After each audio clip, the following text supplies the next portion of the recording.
Cuando abrimos esa puerta, encontramos una imagen de horror, una escena indescriptible que simplemente no debía de existir. Y él, con la mirada vacía, parecía sonreír. Entonces entendimos por qué nos había dicho que una parte de él era un demonio.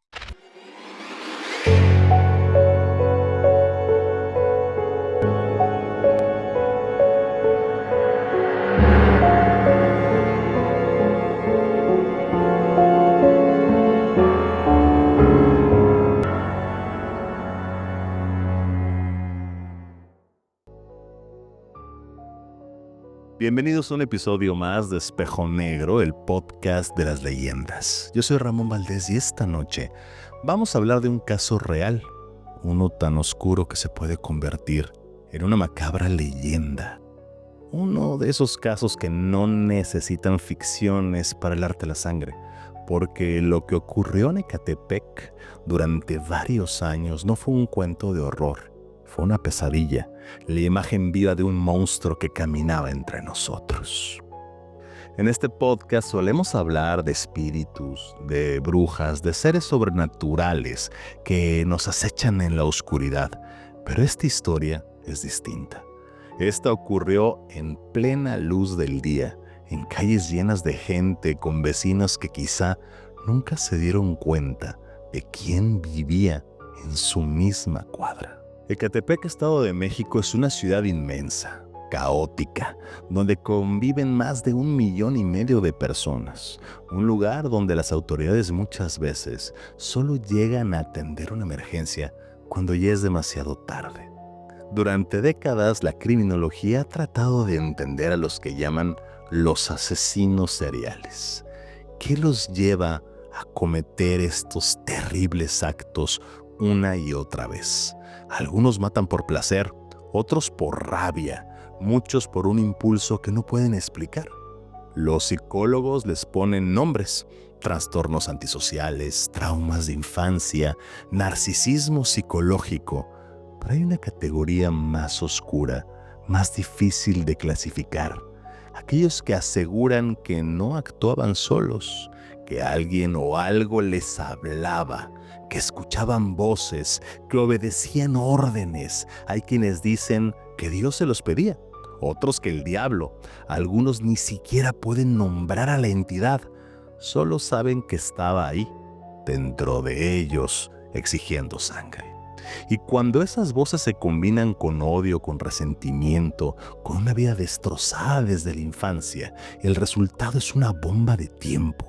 Esta es la historia de una pareja que vivía en una casa común, en una colonia común, en un municipio común. Pero lo que hacían allá adentro era algo desgarradoramente fuera de lo normal. El monstruo de Ecatepec. Cuando abrimos esa puerta, encontramos una imagen de horror. Una escena indescriptible que simplemente no debería existir. Y él, con la mirada vacía, parecía sonreír. Entonces entendimos por qué nos había dicho que una parte de él era un demonio. Yo estuve ahí. Fui parte del equipo que siguió la pista de una carriola que parecía inofensiva, pero que escondía los restos mutilados de una mujer. He estado en escenas del crimen. He visto cosas muy fuertes. Pero lo que había en esa casa nos rompió a todos. En 2018, las desapariciones de mujeres en el Estado de México eran parte de la vida cotidiana. Ecatepec, en particular, era tierra de nadie. Feminicidios, impunidad, omisiones. Las familias denunciaban, lloraban y los casos se acumulaban en archivos que nadie abría hasta que una denuncia rompió la inercia. Nancy Noemí Huitrón, 28 años, desapareció junto a su bebé de 2 meses. Según su madre, una mujer amable la había contactado para venderle ropa barata. Quedaron en encontrarse cerca del mercado, en Jardines de Morelos. Era la tercera denuncia con el mismo patrón. Mujeres jóvenes, madres solteras, situación vulnerable. Todas vistas por última vez cerca del mismo punto. Todas engañadas con la promesa de ropa económica. Cruzamos ubicaciones, llamadas, testimonios. Todo apuntaba a una casa en Playa Tijuana, el número 530, una fachada simple, sin lujos, sin manchas, un lugar entre miles. Pero había algo fuera de lugar. Algo no cuadraba. Instalamos vigilancia, días de espera, noches en vela, gente entrando y saliendo, ruidos extraños, un olor que se volvía insoportable con el calor. Pero nadie decía nada, porque en ese barrio los olores nos sorprenden. El 4 de octubre de 2018 a las 10:30 de la mañana, los vimos salir. Juan Carlos Hernández y Patricia Martínez. Los dos empujaban una carriola y dentro llevaban bolsas negras. Cuando las abrimos, encontramos un torso humano descuartizado, las manos cortadas, la cabeza envuelta con cinta. Los esposamos en el acto. Él se reía. Ella temblaba, pero no decía una palabra. Conseguimos la orden de cateo y entramos. La puerta no estaba cerrada. Bastó con empujarla. El olor era insoportable. No era solo muerte, era descomposición, grasa, sangre seca. Cada paso que dábamos pisábamos algo. La casa era pequeña, mal iluminada, sucia, pero no era solo el desorden, era otra cosa, algo más profundo, como si el mal se hubiera impregnado en las paredes. Entonces encontramos huesos humanos, fragmentos calcinados, cubetas llenas de vísceras, frascos con órganos flotando en líquidos amarillentos, fotografías de mujeres, ropa interior, collares y documentos de identidad. Y entre todo aquello, un cuaderno. En esa libreta, Juan Carlos había escrito cosas, confesiones, ideas, mandatos. Decía que había una voz que lo guiaba, que no era él quien mataba, sino la otra cosa que vivía dentro de él. En uno de esos textos escribió: cuando no mato, duele. Es como si el demonio se despertara. Cuando bebo sangre, me deja en paz. Eso lo dijo también en su declaración, que cada 3 meses tenía que matar, que si no, sentía que se moría, que era como una maldición. Decía que el demonio vivía en su cabeza desde niño, desde que su madre, según él, lo entregó a un brujo, que por eso odiaba a las mujeres, porque eran traidoras, igual a ella. Juan Carlos confesó haber matado entre 10 y 20 mujeres, y lo dijo con una calma aterradora, como si hablara de recetas, como si no quedara nada humano en él. Patricia también habló. Dijo que lo ayudaba porque lo amaba, que quería que él estuviera bien, que las mujeres merecían morir, que ella era la única que lo entendía. Ella era la que las buscaba. Las llamaba, les ofrecía ropa, las llevaba a la casa y entonces comenzaba el infierno. Algunas víctimas fueron estranguladas, otras degolladas, descuartizadas en la cocina. Cocinaban la carne con cebolla, aceite, sal. Parte la enterraban, parte la daban a los perros, parte se la comían. Lo dijo él mismo, que le gustaba el sabor, que se sentía limpio después, como si el demonio se calmara. Encontramos pruebas de todo. El ADN lo confirmó. Las herramientas, las cámaras, los cuchillos, todo estaba ahí. No había espacio para la duda. El juicio fue largo, pero las pruebas eran contundentes. Patricia fue condenada por ocultamiento de cadáveres y feminicidio. Juan Carlos recibió más de 300 años de prisión por múltiples cargos. Ambos realmente cumplirían una cadena perpetua. A veces me pregunto si creo que estaba poseído. Yo no lo sé. Lo único que puedo decir es que cuando lo miré a los ojos, no vi a un loco ni a un asesino común. Vi algo más, algo frío, algo vacío, como si ya no le quedara alma. La casa fue sellada, pero el olor, ese olor, no se va. Y tampoco se va la sensación de haber estado frente a algo que no solo es un criminal, sino algo inhumano. Y sí, todo lo que les acabo de comentar está documentado. Los nombres, las fechas, los hechos. Nada de esto es una leyenda, no es una ficción. Las víctimas existieron, el dolor fue real y el monstruo caminaba entre nosotros. Y eso es lo que más miedo da.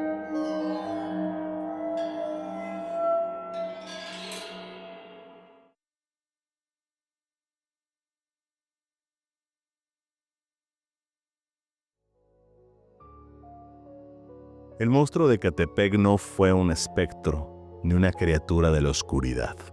Fue un hombre real, de carne y hueso. Vivía con su pareja, saludaba a los vecinos y durante años, mientras el país seguía su curso, él mataba una y otra vez. Pero no lo hacía impulsivamente, lo hacía con método, con ritual, con frialdad. Dijo que cada cierto tiempo sentía una presión insoportable en la cabeza que solo se calmaba al matar, que dentro de él vivía algo más. Eso que lo habitaba, lo guiaba, lo exigía. A lo largo de la historia han habido muchos que, como él, afirmaban haber cometido atrocidades porque no estaban solos. En Colombia, Luis Alberto Garavito, apodado como La Bestia, violó y asesinó a más de 170 menores. Decía que no podía evitarlo, que algo lo empujaba. Fue diagnosticado con múltiples trastornos, pero en sus propias palabras hablaba de una voz que lo dominaba. En Alemania, Peter Kürten, el vampiro de Düsseldorf, asesinaba mientras decía sentir una presencia detrás de él, como si alguien lo estuviera observando y dándole fuerza. Su sadismo fue tan extremo que algunos médicos no han podido clasificar su demencia. En Japón, Tsutomu Miyazaki, el asesino otaku, mató y abusó de menores. Guardaba partes de sus cuerpos, hablaba solo y aseguraba estar poseído por un hombre ratón que le ordenaba matar.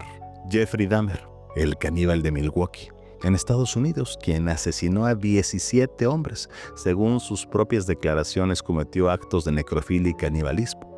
Mataba a hombres jóvenes y guardaba partes de sus cuerpos en su departamento. Y fue asesinado en prisión en 1994. Estos casos no son leyendas, son archivos judiciales, son testimonios, son la línea más delgada entre la locura y lo que algunos insisten en llamar posesión.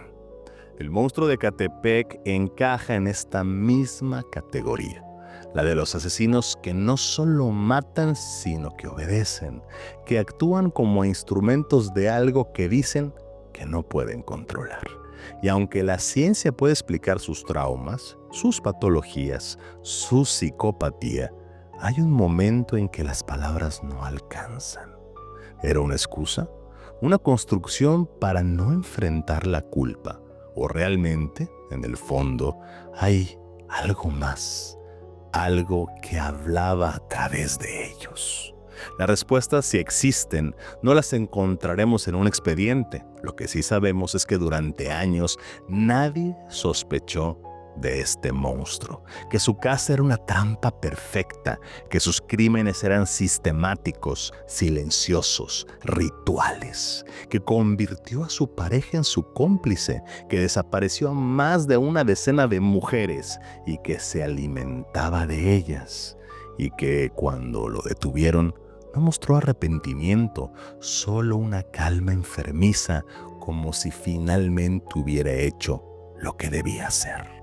En el fondo, no importa si el demonio estaba dentro o era él mismo, porque el resultado fue igual: terror real, dolor verdadero, muertes certeras. El monstruo de Ecatepec hoy está tras las rejas, pero las preguntas que deja detrás siguen abiertas. ¿Cómo llegó tan lejos? ¿Cómo logró ocultarse tanto tiempo? ¿Y qué ocurre en la mente de alguien que asegura no estar solo al momento de matar? Este episodio fue una historia real, brutal, compleja y profundamente perturbadora. Y aunque no podamos saber si aquello que él llamaba el demonio existía o era solo una parte rota de sí mismo, los hechos, las víctimas, el dolor fueron muy reales. Si te ha gustado este episodio, si te ha parecido interesante lo que te hemos narrado, te invitamos a que te suscribas a nuestro podcast y formes parte de la comunidad del Espejo Negro. Cada vez somos más los que integramos este programa y los que compartimos este tipo de leyendas que en esta ocasión también nos tienen que enseñar. Así que solamente tienes que darle clic a ese botón para formar parte de esta comunidad. Y como en otras ocasiones te he dicho, si tienes una leyenda que quieras compartirnos y forme parte de este programa, solamente escríbenos a podcast@espejonegro.mx, donde estaremos felices de leerte y por supuesto muy interesados de compartir lo que tengas que decir con toda la gente que nos ve. Y por cierto, hablando de la suscripción, como siempre te digo, si nos apoyas, nosotros también estaremos profundamente agradecidos desde lo más oscuro de nuestro siniestro corazón. Y bien, hemos llegado al final de este episodio, uno muy oscuro, uno que cuando hicimos la investigación verdaderamente nos estremeció y del que queremos compartirte para que sigamos estando atentos a lo que nos rodea. No podemos permitir que este tipo de situaciones sigan sucediendo en nuestra sociedad. No merecemos algo así. Así que hemos llegado al final en esta ocasión y te deseamos una gran noche. Esto fue Espejo Negro, el podcast de las leyendas, y yo soy Ramón Valdés. Nos vemos en la próxima.